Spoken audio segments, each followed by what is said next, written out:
John, you wait here and watch the girl. Now I be babysitter?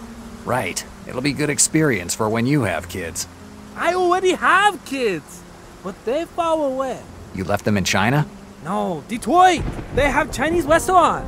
Whatever. Let's forget about it. Just take care of the girl.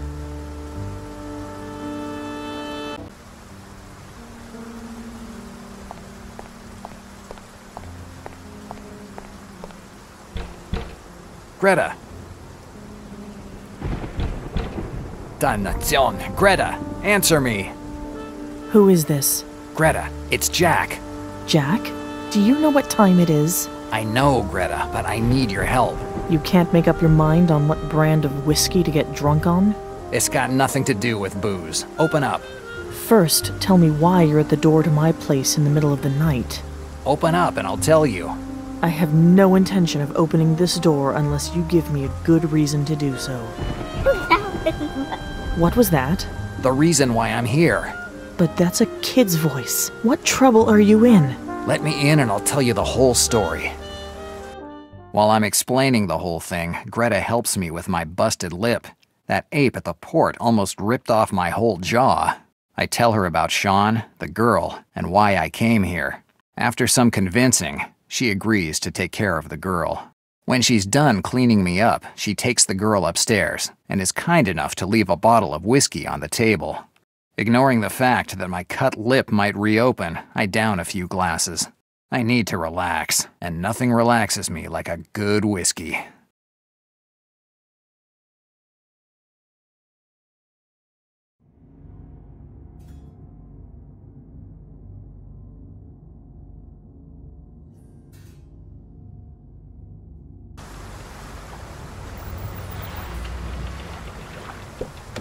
Come on. Wake up. We need to get on board. Right. We have a boat to catch.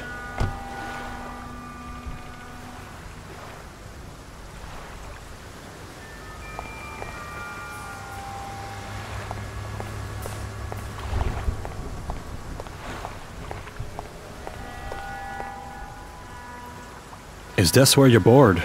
Son, didn't anyone ever tell you to say hello before you start asking questions?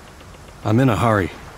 Yeah, you kids today are always in a hurry. You're always running around and only doing things halfway. Things take time, otherwise you just end up with a bunch of crap. I'll keep that in mind, but I need to get on board urgently. Son, I don't know what brought you and that little girl here, but this isn't a tourist port. Only sailors and fishermen leave from here, and you don't seem to be either. If you really need a ship, you can go to Riverside. There, with a couple of bucks, you'll find dozens of well-dressed sailors who will be more than happy to ferry you around the East River and tell you all the juicy details about the city. I'm not a tourist and I need to leave from here. Now. The only way for you to leave from here is as a sailor. No nautical documents, no access. I have to board. It's a matter of life and death. I'm sorry, but like I already said, without documents, I can't let anyone leave from here. Forget about it. Whatever.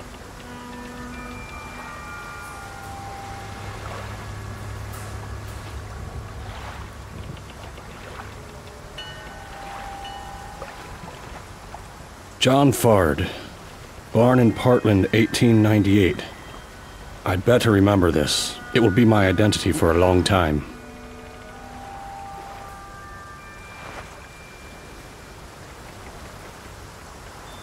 Here are my papers.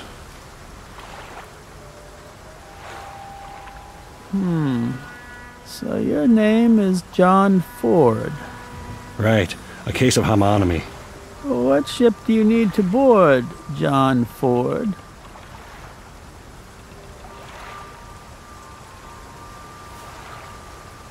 The first one that sets sail. Sorry, son, but you'll have to tell me the ship's name or I can't let you board. I don't remember the name. sorry, son. Forget about... What?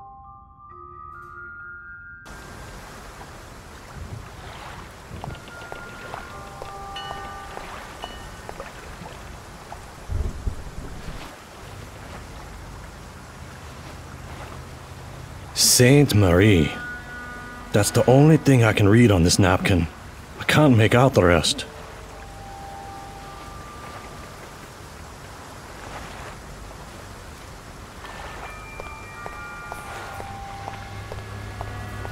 I don't think he wants...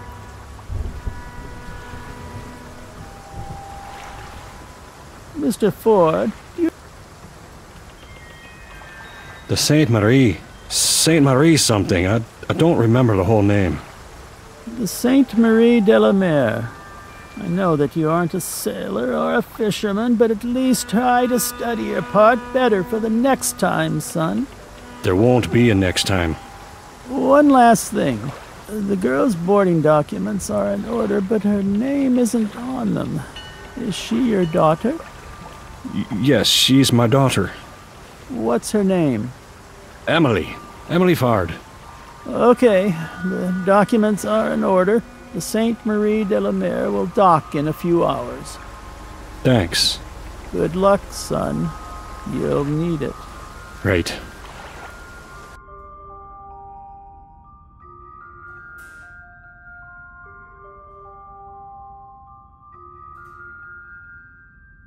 Jack. Jack. Jack. Oof. It seems like my bar is making you sleepy lately. It was just a few seconds of fatigue.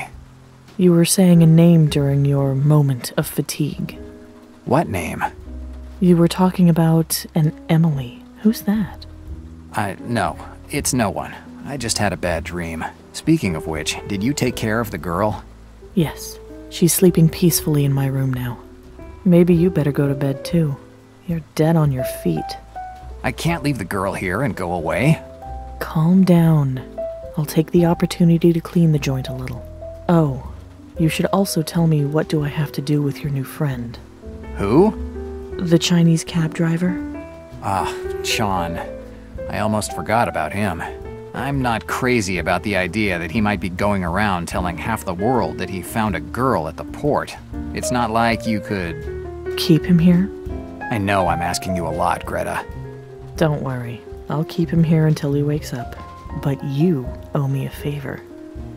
As soon as this thing's over, I'll buy you dinner at one of those clubs on the Upper East Side that you like so much. Sure.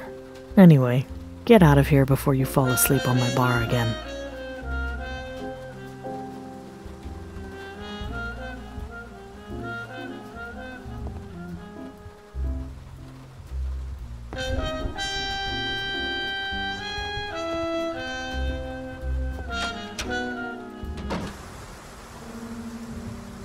No, I just want to go to sleep now.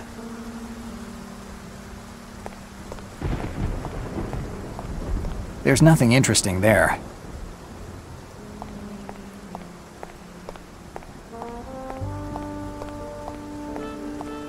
It's a building's foyer. I don't know who lives there.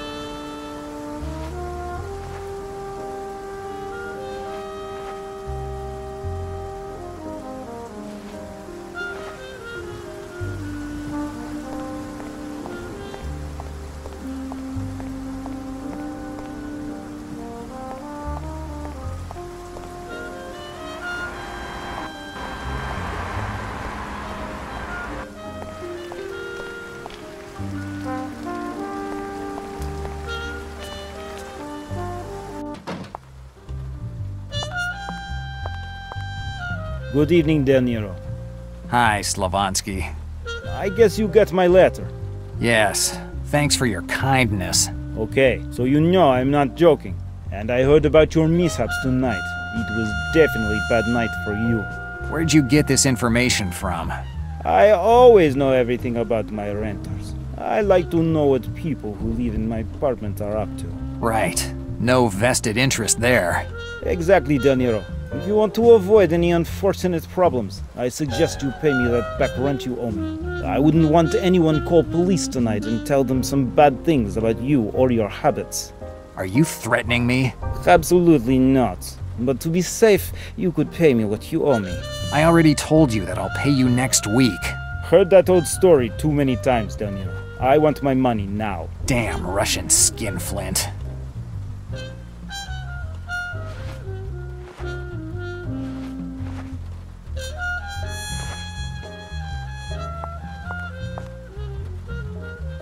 Here's your money. Okay, De Niro. This way we can get back to our pleasant owner-renter relationship, huh? Keep the money, and your pleasant relationship. Anyway, I want to show you my loyalty to renters. I find out about your misadventures from police detective. A police detective? Da, one Ballard. He woke me up in middle of night to ask about you. And when he found you one year, he asked to see your apartment. Did you let him in? Of course. I don't have any intention of upsetting police to protect a renter who always pays late like you, Del Niro. Tell me about this police detective. What do you want to know? What kind of guy was he? He introduced himself as Detective Ballard of State Police. He was pretty tall, had dark skin, was well dressed. He spoke kind of funny, seemed like a foreigner. What did he do when he went into my apartment? I don't know. He wanted to go in alone, but he was quick. He seemed unhappy when he left. Dannazione. Malone is trying to frame me. Who knows what that guy was hoping to find in my apartment? I'm not interested in anything else. Good. Why isn't the heat working? Problems with boiler. It doesn't want to turn on. Did you call a technician? Nah, technicians are good for nothing and want much money. Boiler is solid. A few adjustments, it'll be like new. Until it breaks down again next month. Goodbye, Slavonsky. Goodbye, Del Niro.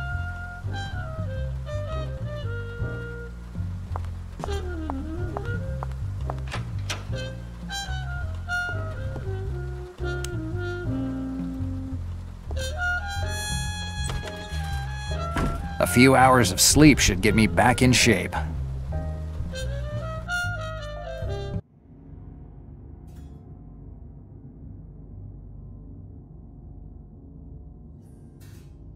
While Emily is asleep in the cabin, I sneak for a smoke on the deck of the boat. We'll be off to Canada soon, leaving New York, Professor Zindler, and this whole mess behind us.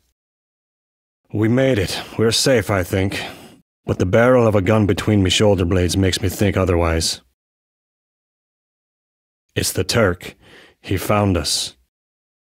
With a sleight of hand worthy of a surgeon, he slides his hand over me holster, puts on the safety, and takes me gun.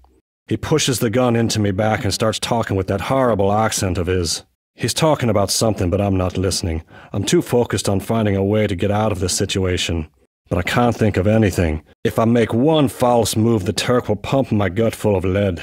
All of a sudden, fortune smiles on me. A big wave hits the boat, sending it rocking. The Turk loses his balance. A fraction of a second, and I'm on him. His gun lets off a shot. I ignore it. I don't have time to figure out what it hit. I gather all my strength and head for the hold. The Turk falls like a sack of bricks. That should keep him in line for a little while. Grabbing Emily, I get off the boat. They know where I am, and I have to hurry up and run away. I don't have much time. I have to find a place to hide Emily. If the Turk got to me, it won't take the others long to get here too.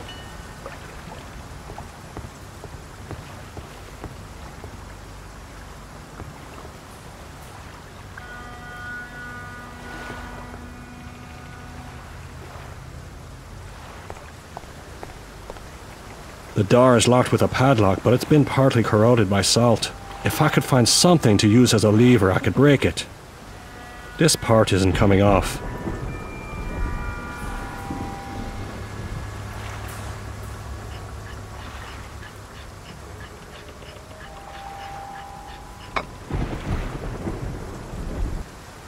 I was able to get a part of the plate off.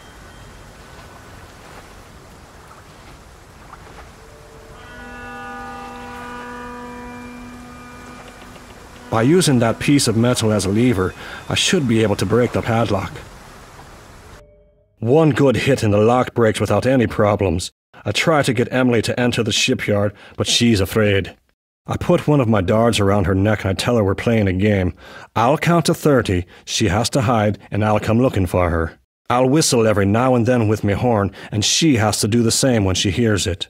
I tell her to never come out of her hiding spot because I have to find her. If she hides well, I'll give her a toy all for herself. Emily heads for the shipyard. From her eyes, I can see she didn't buy the story about the game, but she knows she needs to do it. The kid's on the ball. The hole in my lungs was getting worse and worse.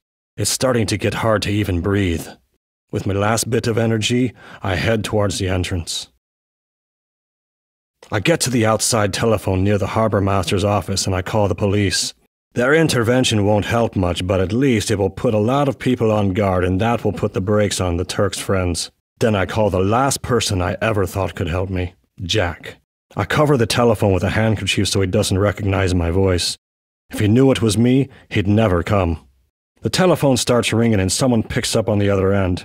It's Jack answering. I make up the first lie that comes into my head to get him here. Halfway through the telephone call, the lines dropped.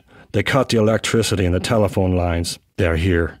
I did everything I could, but now all that's left is to wait for the end. And I certainly don't want to do it here. If I have to die, I want to do so somewhere decent with the sound of the waves in my ears and the sight of the moon slashing through the rainy sky. Yes, it's a good place for a goodbye.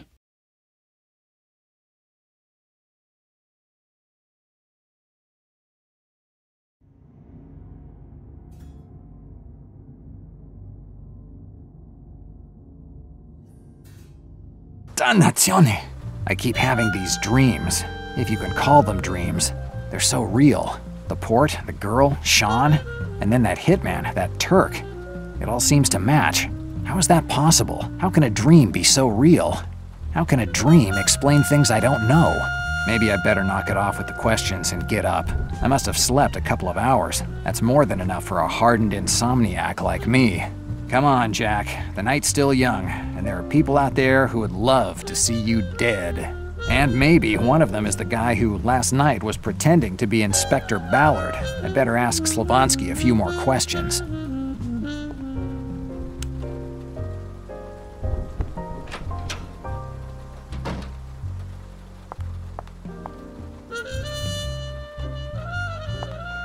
Slavansky's Porter Lodge. There's a note. I'm on the 6th floor fixing broken boiler. Better have a little talk with Slavansky.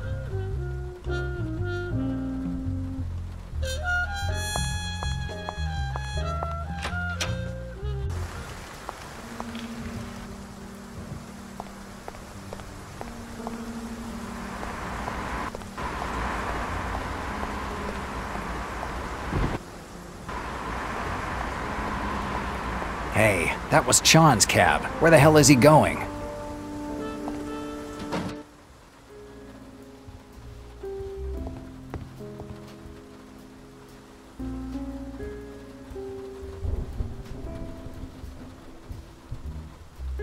Hi, Greta.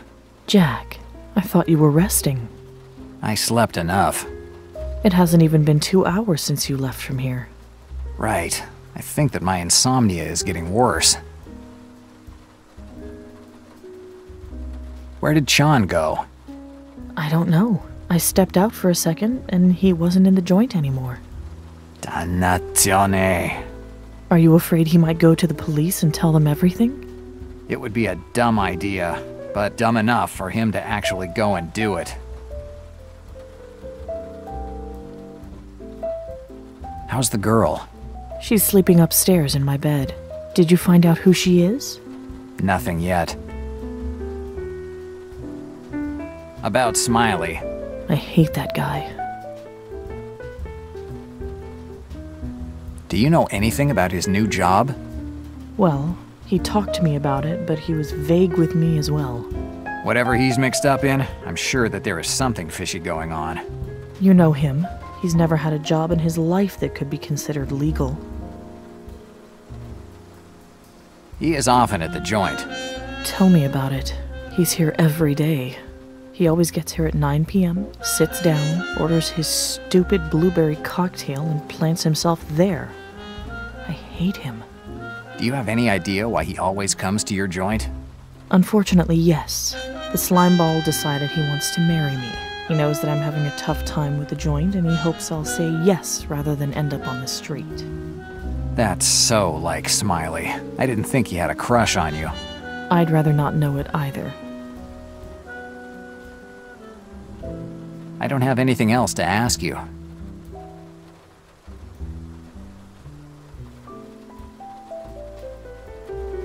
Okay, I'm going now. Bye, Jack.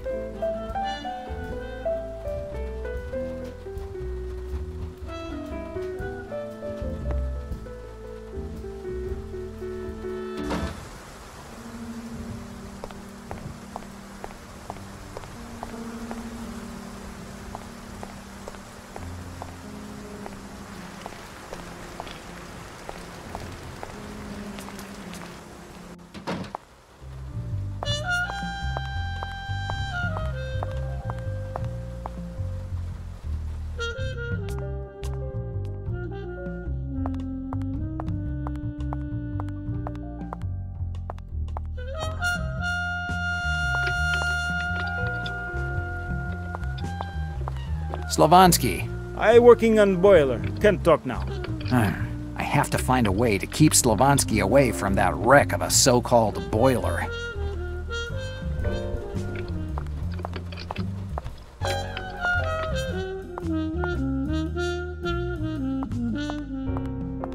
Slavansky sucks.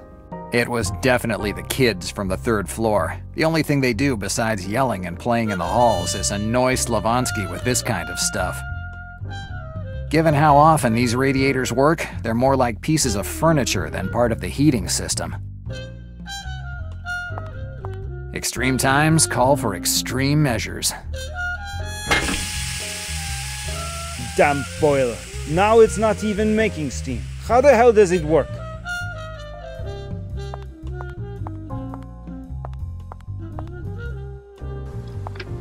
How come there's no more steam? I don't touch anything.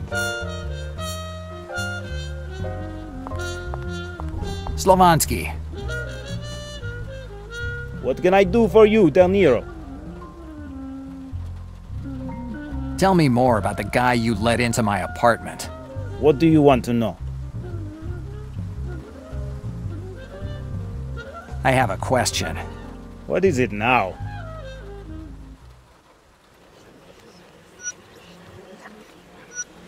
Did this Detective Ballard have a scar on his face? How do you know?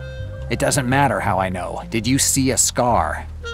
Yes, he had a long scar on his left cheek, now that I think of it. What does it mean? That the man that you let into my apartment wasn't a police detective. He had New York State Police badge. I can get a badge like that for a quarter. Fake badge? I could not know that. It doesn't matter. It looks like his visit to my apartment wasn't very helpful to him. I have to talk with Victoria, and I should also check the Melville docks. Maybe the guy left some trail. Goodbye, Slavansky. Goodbye, Del Nero.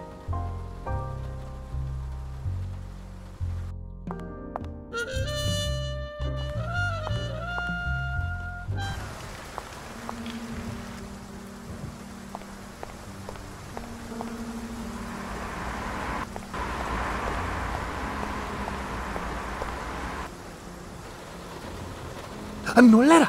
Oh, you again. Didn't go to sleep? I slept enough. And what about you? Where were you? Me? I always here. You weren't here earlier on, not in the pub or out in the street.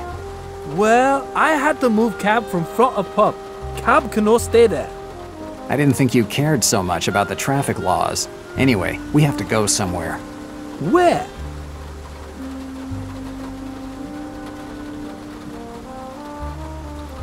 The police department, Hoboken. We see.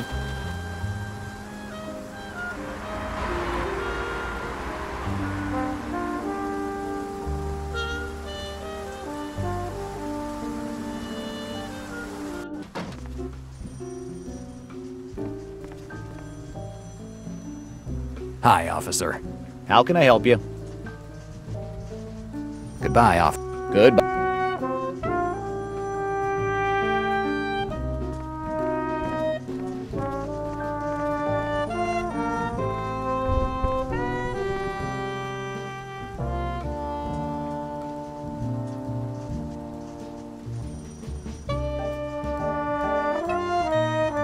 Del Nero, you finally decide to give a full confession? I have some questions about Sean. Why should I answer your questions? You haven't thought of investigating for yourself, have you? Hey, we aren't in a crime novel. If I find out you're conducting your personal investigations, I'll toss you in a cell for hindering the investigation. If I do nothing, I'll end up behind bars accused of homicide. If I do my own investigation, I'll end up behind bars for hindering yours. Your threats are all starting to sound the same. Have you ever noticed that? Provoke all you like, Del Nero. I've seen people like you hundreds of times. You play strong and you hide behind your sarcasm, but you give in sooner or later. I have some... Why should I answer you? Hey, we aren't in a... If I do, your threat... Provoke... Goodbye. See you soon, Del Nero.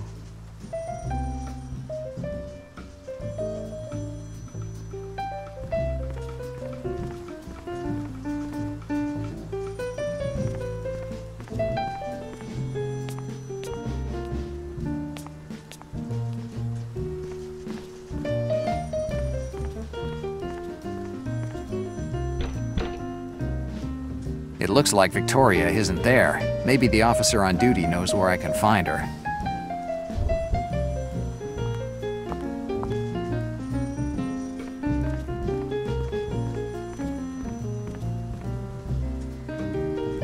Hi, officer.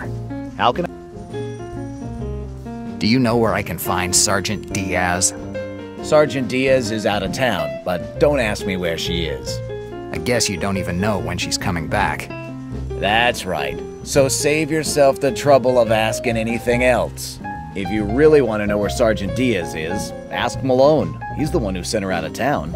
Dannazione. I'll bet Malone sent Victoria away on purpose. She was the only one who could have helped me.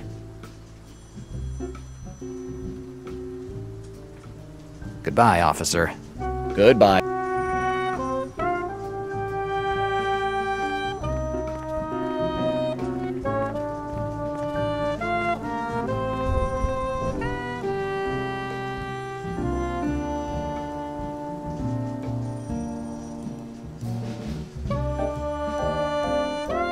Del Nero. I was looking for Sergeant Diaz. Sergeant Diaz isn't here. I thought it'd be better to assign her to a case outside the city. Afraid that she could help me, Malone? In the situation you're in, Del Nero, not even the President of the United States could help you. She paid your bail, but that only gave you a few more hours of freedom, nothing else. I've received a visit tonight. A guy who claimed to be a police officer searched my apartment. Don't make up stuff. I didn't order any search. I never said he was a police officer. I just said that he claimed to be one. The owner of my apartment believed him, and the guy had a nice private viewing of my personal things. I don't understand why you're telling me this, Del Nero. You aren't dumb enough to think that a story like this would turn my suspicions elsewhere, are you? I gave up a long time ago on trying to convince pigs to fly. Careful with what you say and tell me what you want. I have reason to believe that the person who paid me this visit is part of a criminal organization. Yeah, it looks like you have a lot of enemies, Del Nero. I suggest you take it easy with your nighttime visitors. Your ex-partner hung with a rough crowd in Los Angeles. What crowd? It looks like Black Lily was on him. Black Lily? The mob in Los Angeles? Exactly, Del Nero. It looks like your time in the slammer might not be the worst thing that could happen to you. Yeah, the typical choices that life always presents me with. If you want protection, I can offer you a stay in one of our cells. I'd rather be shot than eat that swill that you call a meal. I've already tried it. Now the choice is yours. Goodbye. See you soon, Del Nero.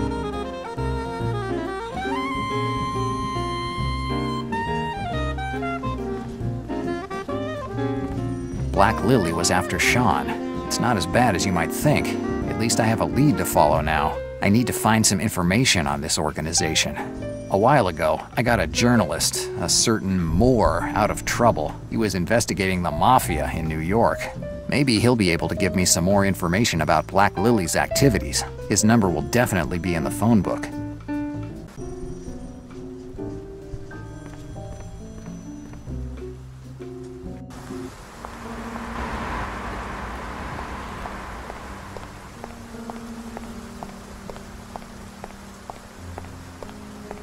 Stealing a police car will definitely...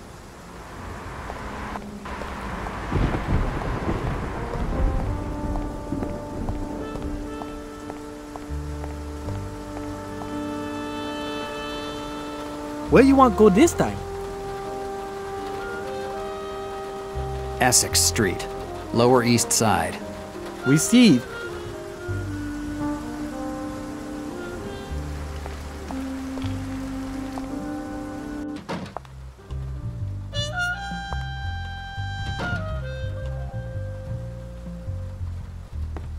Maybe another time. The only useful thing on this ship, I should be able to find Moore's number in the phone book.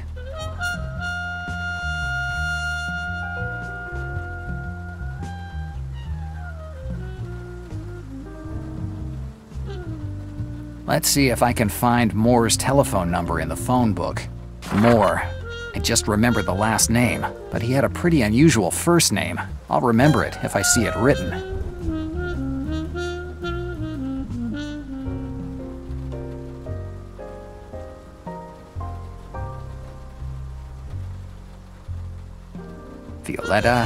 Violetta Moore. That's the name. What kind of name is Violetta for a guy? Anyway, his number is 555-4897.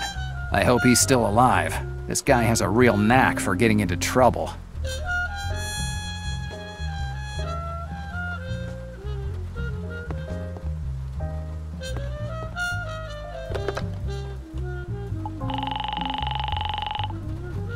New York operator, what can I do for you? Can you dial a number for me? What's the number? Violetta Moore, 555-4897. 1 second. Hello? Am I speaking with Violetta Moore? You're talking with his ghost.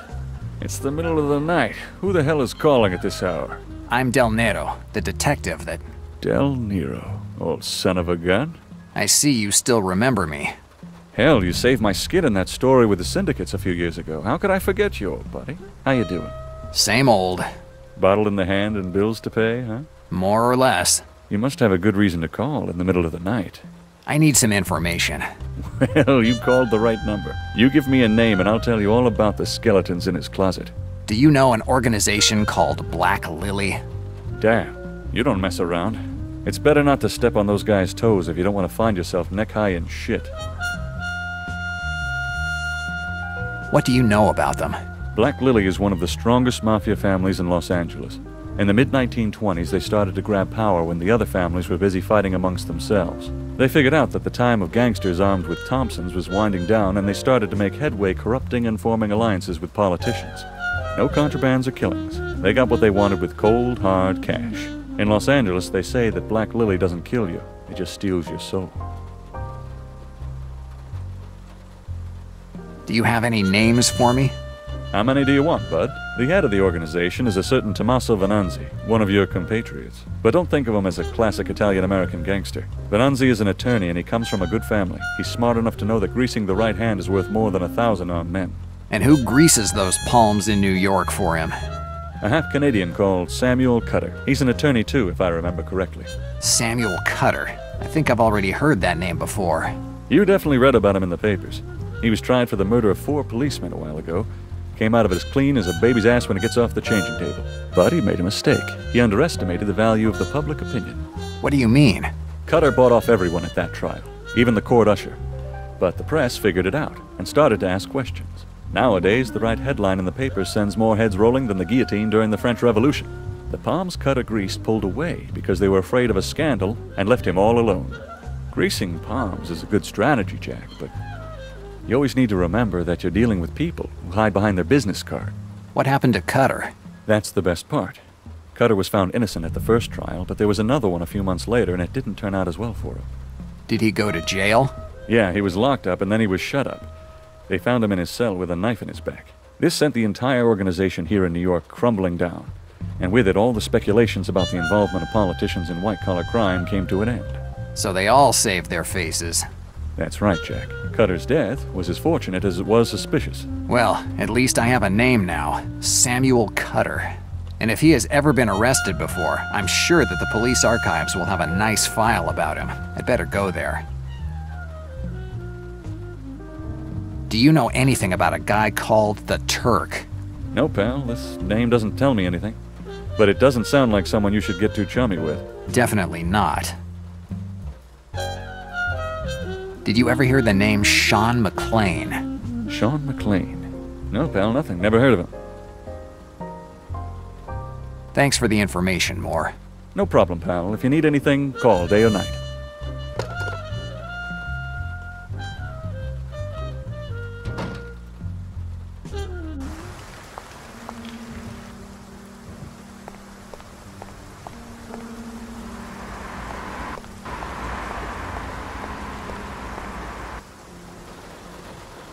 Where you? The police. Oh.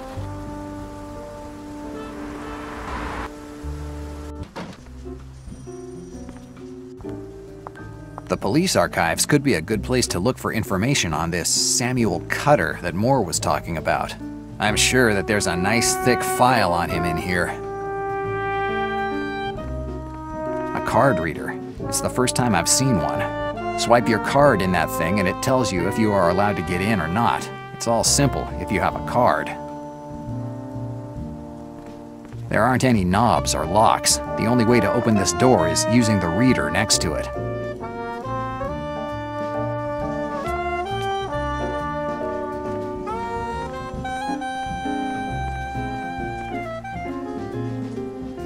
Hi, officer. How can I help you? I have some questions about your files. What do you want to know? How can I get in? Simple. A signature on a form and 9 months of police academy. Buddy, access to the files is reserved to police officers. No badge, no access. What's that device next to the door? They put it here a few months ago. Old Sam, who managed the archives, retired. And rather than bringing in another officer, the department replaced him with this thing. How does it work? Every officer has a special punch card. When they go into the archives, they just take out the card and swipe it through this machine. The machine recognizes the officer and opens the archives door. So every officer has his own card. Victoria will definitely have one. I don't have anything else to ask you. Better. Goodbye, officer. Goodbye.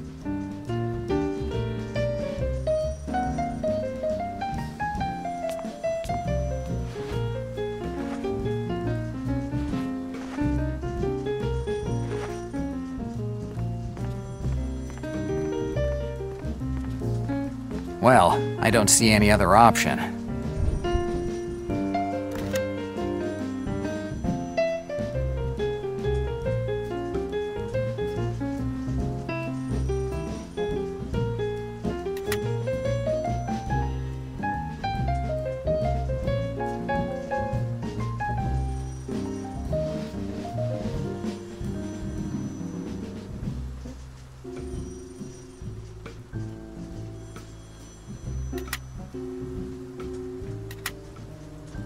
Dannazione! The lock just reset.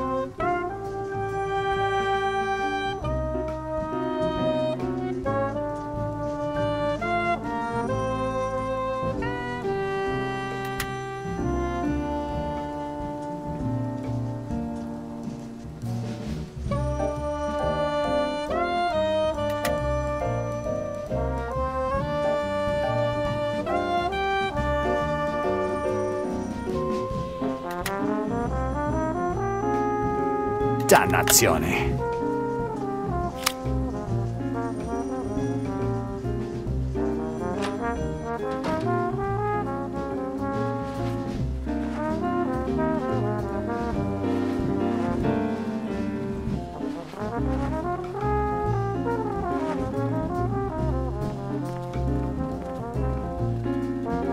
Yes, let's see if I can find this damned access card for the archives.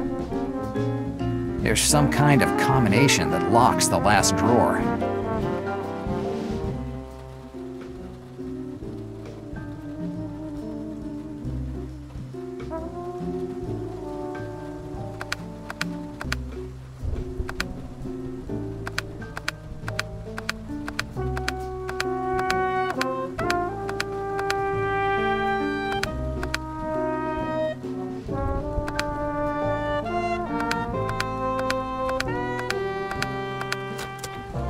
The combination was the Mexican flag, Victoria and her sentimentality. The advertisement of a ferry company that connects Manhattan to Glen Cove. Maybe that's where Malone sent Victoria. The card to get into the archives. I'll take it. I hope that Victoria doesn't get upset if I take her card for a while.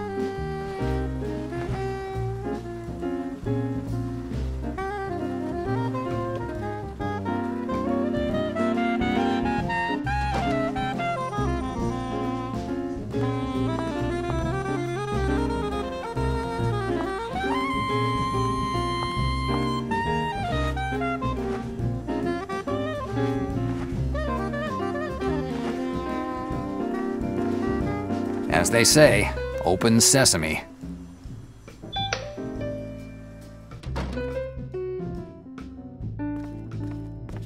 New York police, you can trust us. I didn't trust the police when I was an officer. Imagine now that I'm accused of murder. Interesting. If you put the name of the person you're looking for in this sort of calculator, you get the number of his file.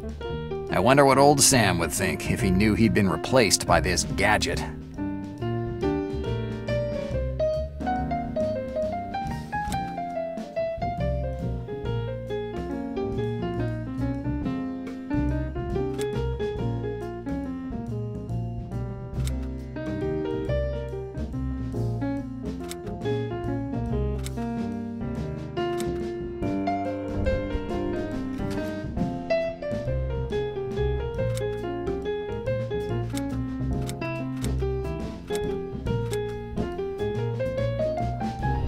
Samuel Cutter's file is 6120057. I should remember it.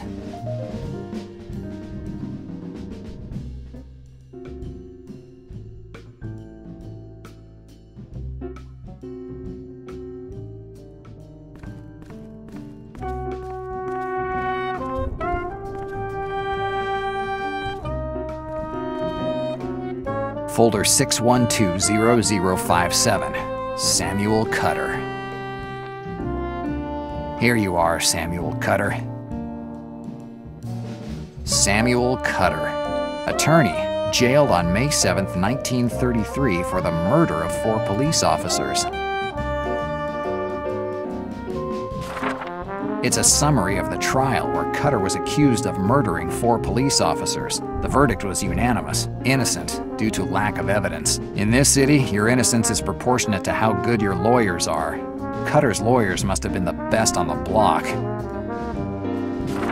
Here's the report on Cutter's incarceration. It looks like it's the work of that snake, Malone. Like Moore said, after his arrest, many others from Black Lily were arrested too, definitively dismantling the organization. The boss and his crew were arrested, and then there was peace. Not even the movies have such happy endings.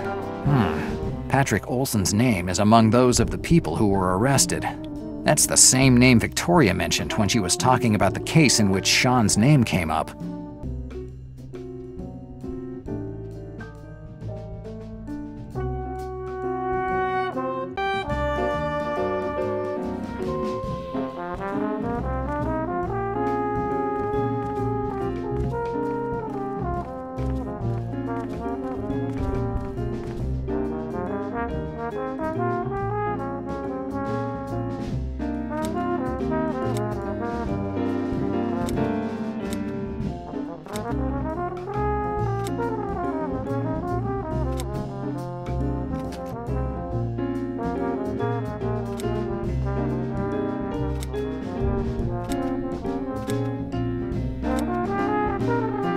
Patrick Olson's file is 608-8090.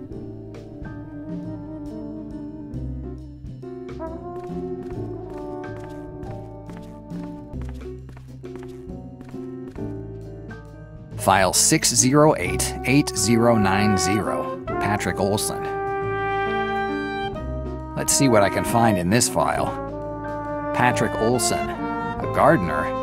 This man's profile doesn't really seem to be that of a criminal. It looks more like that of an ideal neighbor. His arrest report.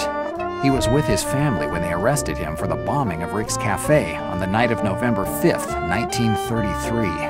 A regular gardener without any record who blows up a cafe on 81st Street. Kind of odd. The report is just a bunch of pointless bureaucratic stuff. There are no details about the bombing.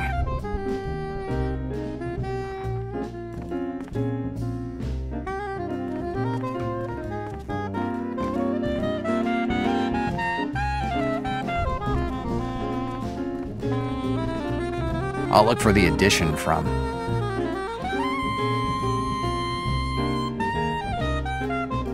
It's the date of the bombing of Rick's Cafe that Patrick Olson was blamed for. There must be more information about it in the paper. Here's the article about the bombing. The article says that at 12:23 a.m., an explosion completely destroyed Rick's Cafe, a joint on 81st Street near Central Park. 3 people died in the explosion. The cafe's owner, Nick Fantini, 43 years old, married. A woman walking by the joint, Eleanor Guter, 37 years old, teacher, and August Zindler, 58 years old, esteemed archaeology professor at the Civic Museum in New York. Zindler, Professor Zindler, dannazione. It's the same name that was in my dream. So far, these visions have always been correct. Maybe I should visit the Civic Museum in New York.